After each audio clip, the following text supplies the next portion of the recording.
Hai, ketemu kembali di channel YouTube kami Tangan Bunda. Kali ini saya akan share video tutorial cara masak sushi. Salah. Kali ini saya akan share bikin tutorial cara membuat sushi dari kain flanel. Dan pastinya semua ini tanpa jahit, jadi mudah dipraktekkan di rumah bersama buah hati. Mau tahu cara buatnya? Yuk kita simak bareng-bareng.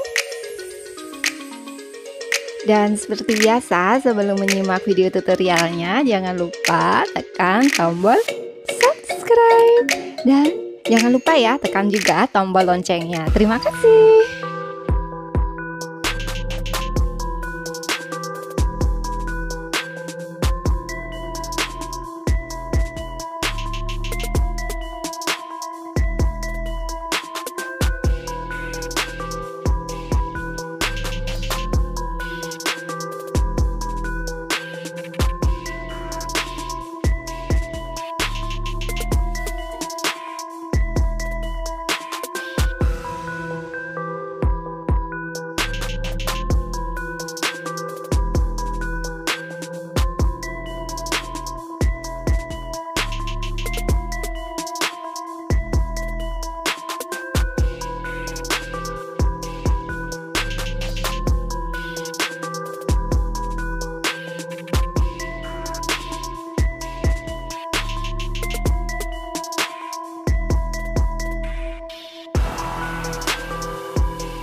Dan bila sudah selesai, hasilnya akan seperti ini. Dan mainan ini bisa dijadikan salah satu alternatif untuk mainan edukasi kepada anak. Cocok untuk dimainkan di dalam ruangan dan mengasah interaksi kepada lingkungan sekitar. Dan terima kasih yang telah menonton video dari kami. Semoga bermanfaat dan menginspirasi. Bye bye. Sampai jumpa di video tutorial kami selanjutnya.